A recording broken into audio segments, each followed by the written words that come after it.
오늘도 야담천국을 찾아주셔서 감사합니다. 항상 행운이 가득하시길 바랍니다. 여러분의 구독과 좋아요는 저에게 큰 힘이 됩니다. 자, 그럼 오늘의 이야기 시작하겠습니다. 궁궐에 이른 아침은 예외 없이 분주했다. 수락관에선 김이 모락모락 피어오르고 내위원에선 약재향이 진동했으며 의금부 곁 궁녀들 사이엔 짧고 날카로운 시선들이 오갔다. 그 사이 연초는 늘 하던 대로 조용히 그리고 눈에 띄지 않게 움직였다.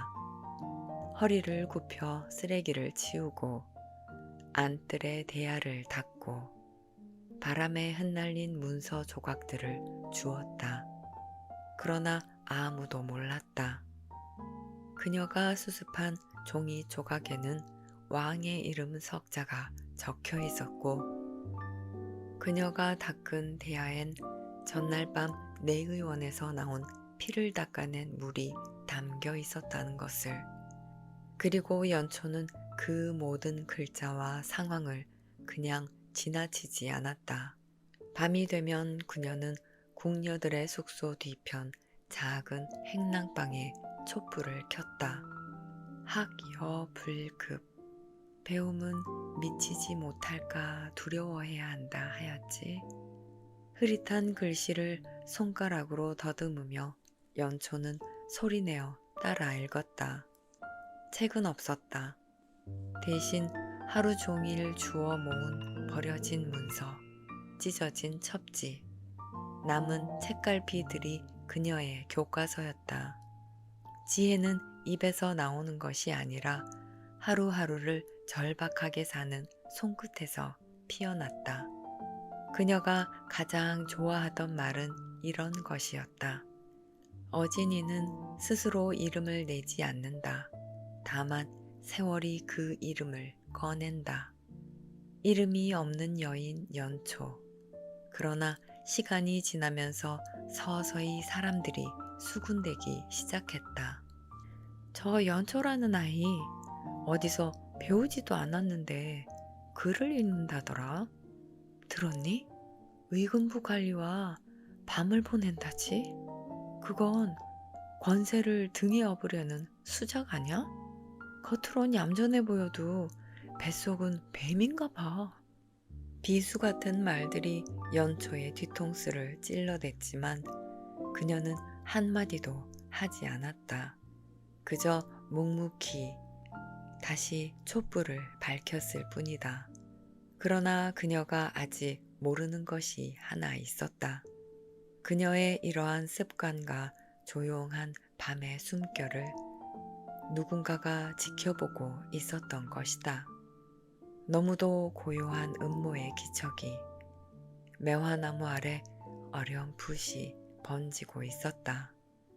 그날도 연초는 예전처럼 수락관 앞 마당을 쓸고 있었다.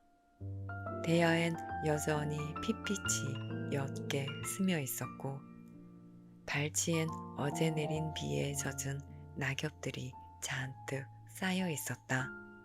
그녀는 말없이 낙엽을 쓸었다. 하지만 누군가가 그녀를 바라보고 있다는 기척이 느껴졌다. 내가 연초라는 궁녀냐? 낯선 목소리에 연초는 고개를 들었다. 도포 차림에 수염이 희끗한 노인. 눈매는 매서웠지만 말투는 부드러웠다. 네, 맞습니다만 어르신은 누구시옵니까? 노인은 연초의 얼굴을 한참이나 들여다보더니 이내 나직이 중얼거렸다. 이런 관상은 내 평생 처음 보는구나. 예? 눈빛은 말돼 깊고 미간은 중심이 흐트러짐이 없고 입술은 고든 뜻을 품었으되 감정은 드러내질 않아. 연초는 당황해 얼른 시선을 피했다. 어르신, 저 같은 천한 궁녀 얼굴을 보시고 무슨 천한 궁녀라. 허허, 참으로 웃기는 말이로다. 하늘은 신분을 가르지 않으나 사람들은 늘 신분을 운명처럼 여기는구나. 그는 잠시 입을 다물더니 마지막으로 이렇게 말했다. 그대의 얼굴엔 봉황이 앉았고 그 눈동자 안엔 나라의 운이 달렸다. 곧 매화꽃 아래서 그대의 운명을 바꿀 인연이 찾아올 걸세. 그리고는 더 말없이 조용히 사라졌다. 연초는 잠시 멍하니 서 있었다. 그의 마지막 말이 귀에 오래도록 맴돌았다. 매화꽃 아래서 인연이 찾아온다. 그 말은 어쩐지 어젯밤 그 사람의 체온과 맞닿아 있었다. 아득했던 숨결과 흩날리던 매화꽃이 다시 연초의 가슴을 흔들고 있었다. 네 생각에 하루가 어찌 가는지 모르겠구나, 연초야. 그의 목소리는 예전과 달랐다. 욕망보다 간절했고 소유보다 애틋했다. 그 속엔 어느덧 진심이 스며 있었다. 연초는 말없이 고개를 떨구었다. 하지만 손끝은 그를 막지 못했다. 오히려 조용히 그의 손 위에 자신의 손을 포겠다. 이리 간절하게 나으리를 생각할 줄은 저도 몰랐습니다. 그 말에 그는 그녀를 안았다. 연초의 치맛자락이 조용히 흔들렸다. 그 안엔 지난밤의 숨결, 그날의 매화향, 그리고 감추려 했던 연심이 있었다. 사람들은 말하겠지. 권세를 탐한 궁녀라고. 하지만 나는 그대의 눈빛을 믿네. 그 눈동자에선 단 한 번도 거짓을 본 적이 없었어. 그의 손길이 다시 연초의 허리를 감싸 안았다. 그 손은 더 이상 탐욕의 손이 아니었다. 고요히 머물며 떨리는 그녀의 등을 다독이는 손이었다. 연초, 나의 매화꽃, 그대를 다시 안게 된 이 밤, 나는 더 이상 권세를 가진 자가 아니라 그저 그대 앞에 사내일 뿐이네. 나으리. 입술이 닿았다. 다시 숨이 얽혔다.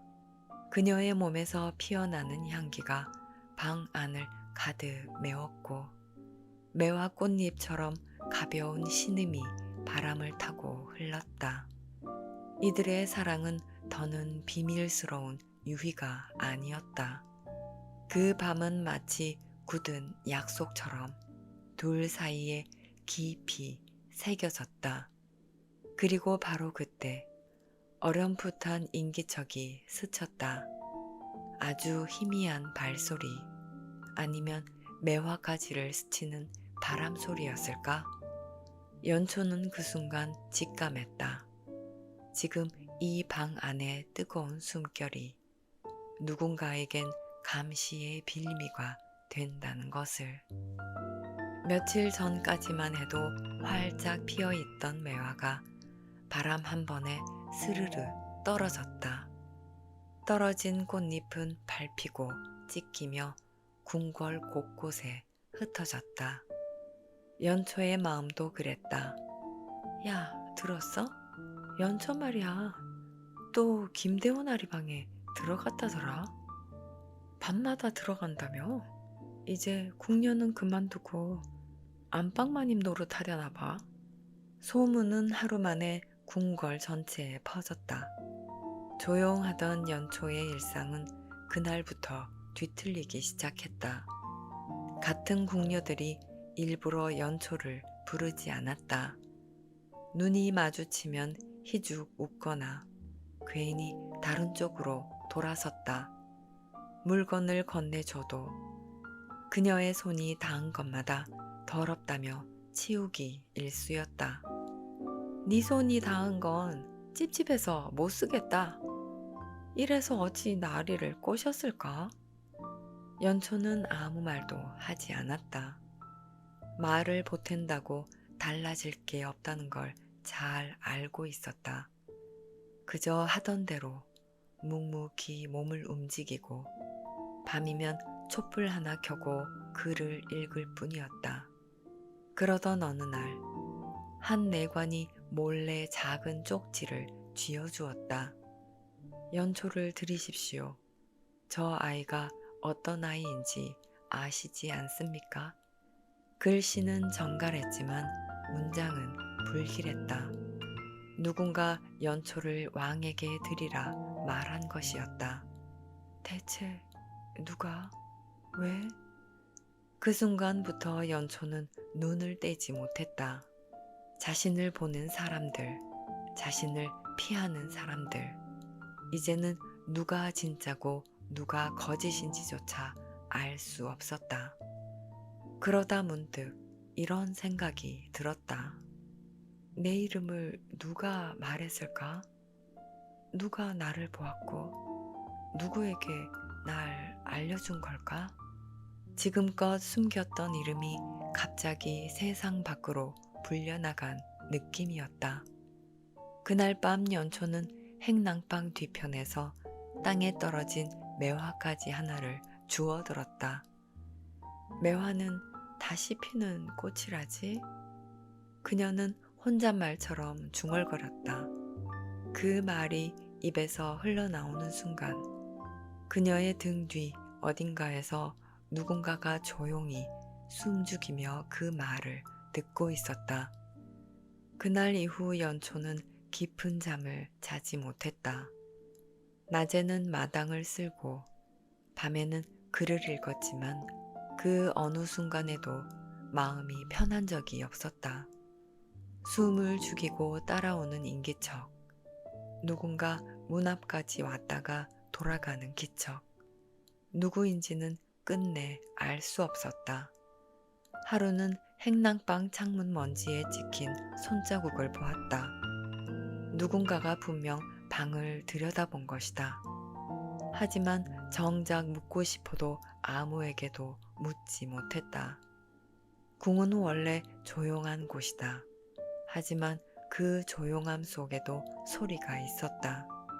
침묵 속에 감춰진 눈길, 말 없는 감시, 그리고 한치 앞을 가늠할 수 없는 고래 밤 공기. 그날 저녁, 궁녀들이 모여 저녁을 먹고 있을 때 내관 하나가 연초를 조용히 불렀다. 연초, 중전마마께서 너를 찾으신다. 순간 모두의 젓가락이 멈췄다. 연초는 놀란 얼굴로 고개를 들었다. 주변의 궁녀들은 하나같이 입을 다물었다. 지금 말씀이십니까? 그렇다. 어서 차비하여라. 마마를 오래 기다리시게 할 수 없다. 내관의 말투는 다정도 아니었고 위협도 아니었다. 그저 담담하게 말을 전하고는 뒤도 돌아보지 않고 앞장섰다. 연초는 마른 입술을 적시며 떨리는 손으로 머리칼을 단정히 정리했다. 한 걸음 한 걸음.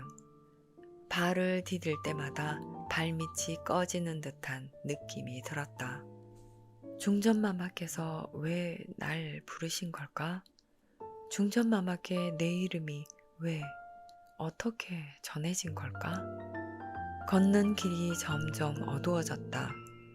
기와지붕 너머 달빛은 흐렸고 누가 일부러 끈 것처럼 등불 하나 없는 마루 끝에서 중전의 침소가 붉은 비단 장막 속에 모습을 드러냈다. 연초는 마지막 발을 내디디며 속으로 되뇌었다. 매화는 얼어붙은 땅에서도 피는 꽃이다. 그러려면 먼저 언 땅을 뚫고 나가야 한다. 중전의 침소 앞에 도착했을 때 연초는 등에 식은땀이 흐르는 것을 느꼈다. 내관이 장막을 거두려다 말고 조용히 고개를 돌렸다. 안으로 들어가거라. 마마께선 지금 말을 아끼고 계신다. 그 말 한마디가 연초의 가슴을 조였다. 말을 아낀다는 건 이미 많은 걸 알고 있다는 뜻이기도 했다. 연초는 숨을 들이쉬고 장막 안으로 들어섰다. 침소는 환하지도 완전히 어둡지도 않았다. 촛불 3개가 가지런히 놓인 좌탁 위에서 은은하게 흔들리고 있었다. 중전은 말을 하지 않았다. 그녀는 연초의 눈을 똑바로 바라보았다. 말없이 오래도록. 연초는 정중히 무릎을 꿇었다. 손이 떨렸지만 표정은 흐트러지지 않았다. 연초라 하였지? 예, 마마.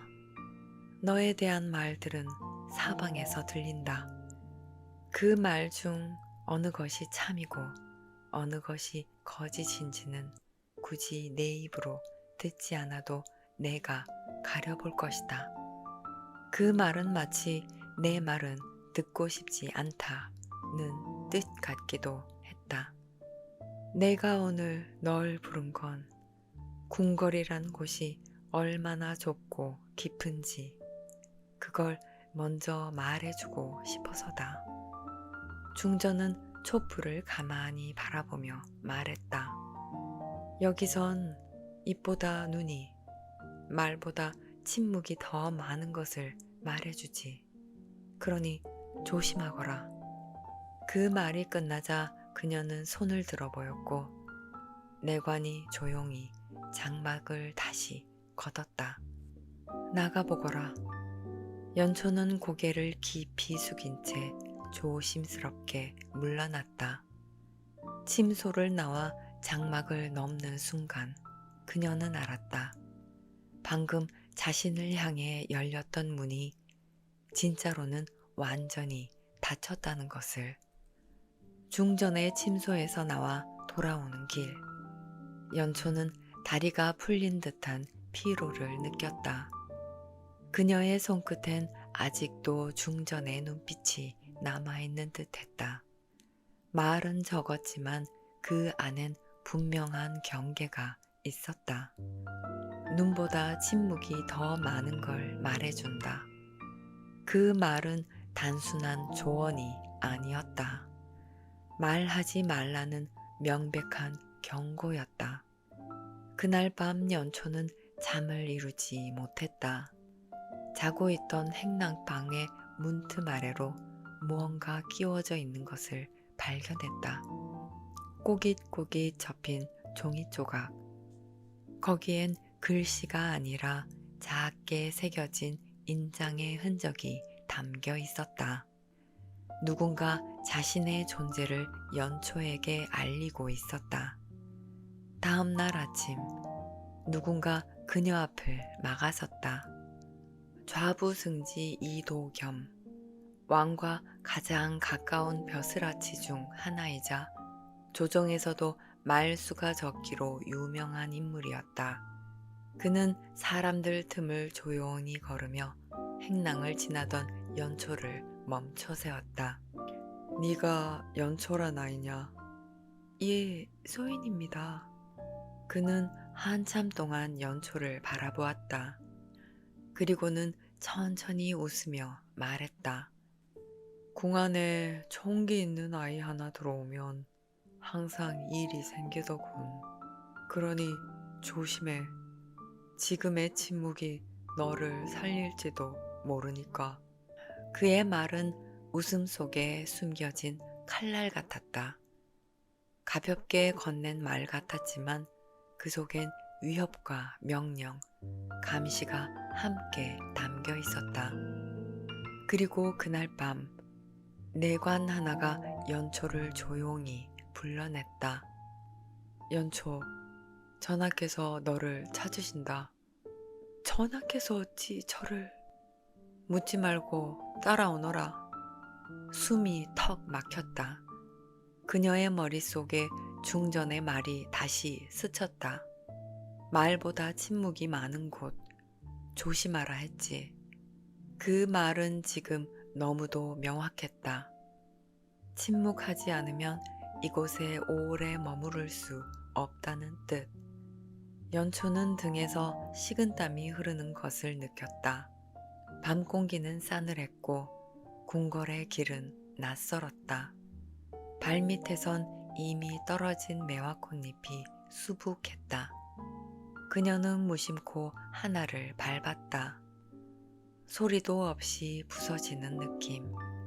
곧 마음속에서 이런 생각이 떠올랐다. 매화는 추운 바람 속에서도 피는 꽃이라지만 바람이 너무 세면 피기도 전에 뿌리채 뽑히지. 왕의 처소 강령전 앞에 도착했을 때 그녀의 숨은 더 이상 깊이 내려가지 않았다. 앞에 있는 문은 열릴 것이다. 하지만 그 문 너머가 그녀의 운명을 바꿀지는 아무도 모른다. 강령전 앞에 이르렀을 때 연초는 자신이 지금 어디에 있는지도 실감이 나지 않았다. 어느덧 손은 차갑게 굳어 있었고 입술은 굳게 닫혀 있었다. 들어가 보거라. 내관의 말에 문지기들은 고개를 숙인 채 조용히 문을 열었다. 안에는 향 냄새가 감돌았다. 무겁지 않은 향. 하지만 오래도록 방 안을 지배하는 향. 연초는 조심스레 안으로 발을 들였다. 바닥엔 짙은 청색 용단이 깔려 있었고 그 위로 붉은 비단 발걸음이 천천히 다가왔다. 네가 연초인가? 낯선 목소리였다. 하지만 그 말 끝엔 힘이 있었다. 누구도 흉내낼 수 없는 타고난 위엄. 연초는 고개를 깊이 숙였다. 소인 연초, 폐하를 뵙습니다. 왕은 그녀를 한참이나 바라보았다. 한마디 말 없이. 그 시선엔 판단도 의심도 흥미도 모두 섞여 있었다. 내가 듣기론 궁에 들어온 지 얼마 되지 않았다 하지? 네, 폐하. 그런데도 너에 대한 말이 일이 많다. 송구하옵니다. 왕은 미소도 분노도 보이지 않았다. 그저 눈빛 하나로 연초의 속을 꿰뚫는 듯 했다. 궁은 사방에 귀가 있다. 사람 하나 들어오면 궁 안의 모든 귀가 다 열린다. 연초는 숨조차 쉴 수 없었다. 왕은 마치 혼잣말을 하듯 말을 이었다. 헌데 이상하지 않느냐? 나는 그대의 말보다 그대의 침묵에서 더 많은 것을 듣는다.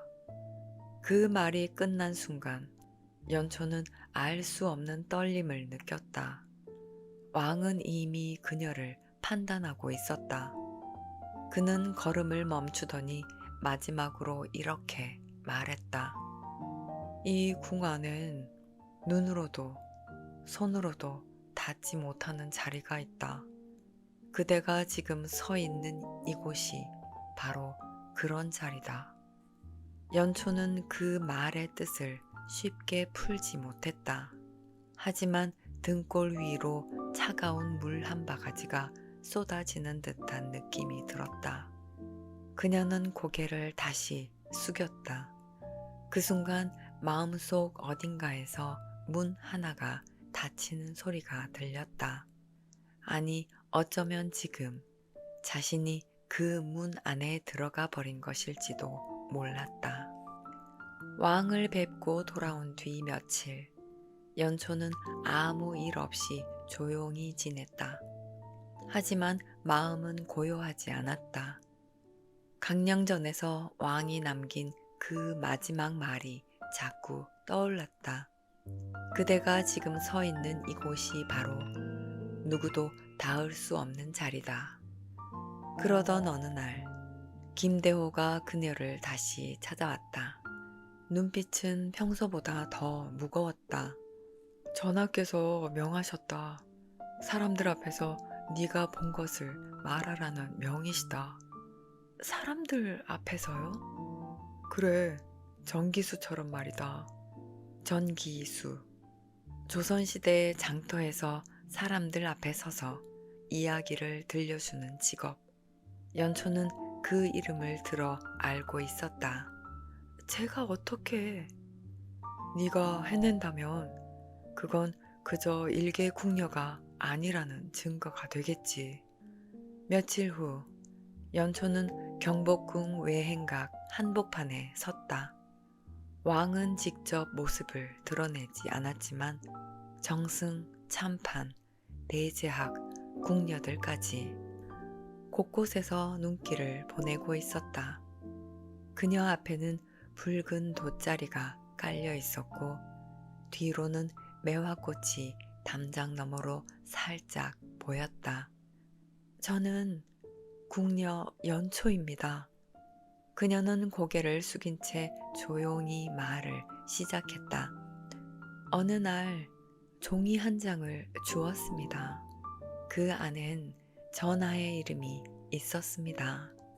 그 뒤로 이상한 일들이 생겼습니다. 버려진 약종이에서 피냄새가 났고 내의원 대야에는 밤마다 누군가의 피를 닦았던 흔적이 남아 있었지요. 사람들의 속삭임이 일었다. 연초는 숨을 고르고 말을 이었다. 저는 아무것도 보지 않으려 했습니다. 그저 조용히 눈에 띄지 않게 살고 싶었습니다. 하지만 누군가는 저를 찾아냈습니다. 누군가는 저를 지켜보았고 또 누군가는 저를 왕 앞에 세웠습니다. 그녀의 목소리는 흔들리지 않았다. 한 번도 배운 적 없는 연기였지만 진심 하나로 이야기를 짜냈다. 궁은 말로 움직이는 곳입니다. 그 말이 진실인지 거짓인지는 중요하지 않습니다. 누가 말했는지가 더 중요하니까요. 연초는 마지막으로 주변을 둘러보았다. 그리고 조용히 말했다. 전하께서 제게 명하셨습니다. 본 것을 말하라고. 그러니 저는 오늘 제 눈으로 본 것만 말하려 합니다. 그것이 소문이든 진실이든. 말이 끝났을 때 사람들은 숨을 죽였다. 그리고 이내 천천히 박수가 일었다. 뒤편 그 광경을 지켜보던 왕은 조용히 말했다. 저 아이는 더 이상 궁녀가 아니다. 정기수처럼 사람들 앞에서 연초가 전한 이야기. 그것은 단순한 이야기 그 이상이었다. 그녀는 사람들의 마음을 움직였고 그 마음은 왕의 귀에까지 닿았다. 며칠 후 내의원에서 한 의원 하나가 사라졌다. 그는 연초가 정기수 무대에서 언급한 핏물 대야를 처리하던 자였다. 그리고 그의 처소에서 왕의 이름이 적힌 문서가 발견되었다. 김대호는 이를 곧장 왕께 보고했고 문서의 필체가 과거 연초가 주워 모은 글귀와 일치함을 확인하였다. 하지만 놀랍게도 그것은 조작이었다. 이건 일부러 연초를 끌어들이기 위해 준비한 것이옵니다. 조사가 이어지고 궁 안에 깊이 뿌리내린 모략의 실체가 드러났다. 바로 좌부승지 이도겸. 그는 연초의 관상을 본 관상가에게서 그녀의 얘기를 듣고 그녀를 이용해 왕의 뜻을 시험해 보려 했다. 왕의 믿음을 흔들고 그 틈을 타 새로운 권세를 쥐려는 계획이었다. 왕은 이도겸을 불러 조용히 물었다. 그대의 말대로 내가 진실을 원하는 자라면 그대가 한 짓도 진실로 드러나야 할 것이다. 이도겸은 침묵했다. 그리고 왕은 분명히 말했다. 이도겸을 파직하라. 진실을 이용한 자, 진실을 감당할 자격 없다. 그날 밤 왕은 다시 연초를 불렀다. 그대는 단 한마디도 거짓으로 말하지 않았기에 많은 이의 마음을 얻었다. 연초는 무릎을 꿇고 말했다. 저는 단지 보고 들은 것을 말했을 뿐이옵니다. 왕은 고개를 끄덕이며 이어 말했다. 연초를 정경 부인에 봉하고자 한다. 아직 혼례 전이니 혼례를 먼저 올려 정당한 예법을 따르겠다. 그 혼례의 상대는 김대호다. 그는 처음부터 연초를 믿고 지켜준 자였다. 그대와 혼례를 맺는다면 내 뜻도 더 이상 의심받지 않을 것이오. 왕은 그리하여 두 사람의 혼인을 명했다. 얼마 후 연초는 골박 김대호의 집에서 혼례를 올린다. 그녀는 더 이상 궁녀가 아니었고 의금부 관리의 부인이자 조정에서 정경 부인의 교지를 받은 여인이 되었다. 사람들은 더 이상 그녀를 궁녀라 부르지 않았다. 그리고 연초는 처음으로 스스로를 숨기지 않아도 되는 자리에 서게 되었다. 연초는 궐 밖에서 조용한 삶을 이어갔다. 의군부 관리 김대호의 아내이자 정경 부인인 지체 높은 여인이 되었다. 사람들은 그녀를 대할 때 한 번 더 고개를 숙였고 이야기를 할 때도 한 번 더 말을 가려 했다. 하지만 연초는 예전과 다르지 않았다. 여전히 조용히 걷고 낮은 목소리로 말했다. 무엇보다도 사람들의 이야기를 듣는데 귀를 기울였다. 김대호의 집에도 큰 매화나무가 있었다. 그녀가 매화나무 아래 선 날, 계절은 어느새 봄을 맞이하고 있었다. 한때 매화나무 아래서 금기를 넘었던 날도 있었고, 누군가의 감시에 두려움에 떨던 밤도 있었다. 하지만 이제 연초는 두려워하지 않는다. 매화나무에서 모든 게 시작되었지. 그녀는 조용히 나무를 올려다보았다. 매화꽃은 피어 있었고 그 꽃잎 사이로 햇살이 흩어져 내리고 있었다. 곁에 선 김대호는 조용히 물었다. 여긴 어떤가요? 연초는 가볍게 고개를 저으며 웃었다. 매화는 매년 다시 피는 꽃이니까요. 그게 제가 여기까지 올 수 있었던 이유이기도 하고요. 그날 연초는 매화 그늘 아래 작은 평상에 앉았다. 그리고 궁녀 시절 모아두었던 종이 조각들을 꺼내 하나하나 정리하기 시작했다. 이야기는 끝나지 않았다. 오히려 이제부터 다시 시작될 것이다. 단지 목숨을 구한 여인의 이야기가 아니라 진실을 품은 자가 어떻게 말과 침묵 사이를 걸어야 하는지를 보여주는 이야기. 그리고 연초는 그 이야기를 이제는 누구의 허락 없이 스스로 써내려가기 시작했다. 그날 밤 연초는 매화나무 아래에 오래도록 앉아 있었다. 종이 조각 위에 적힌 수많은 이름들, 그 안엔 살아남기 위해 버려야 했던 얼굴들과 지키기 위해 숨겨야 했던 진실들이 담겨 있었다. 이제 그녀는 더 이상 숨지 않았다. 그녀를 누리려 했던 그림자들은 흩어졌고 왕의 말 한마디가 그걸 마무리 지었다.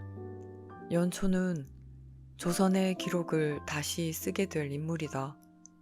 그 말은 칙명이 되어 정경부인 연초는 왕실 기록을 정리하는 특별 사관에 자리를 부여받았다.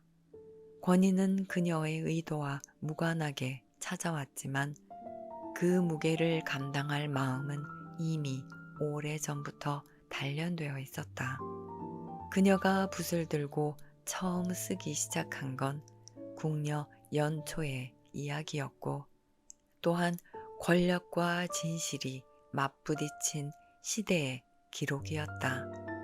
매화는 또 다시 피고 바람은 다시 분다.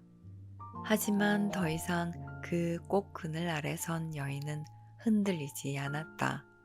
그녀는 과거를 기억하는 자로, 미래를 준비하는 자로, 그리고 무엇보다도 자신의 이름을 스스로 지켜낸 이로 그 자리에 조용히 서 있었다.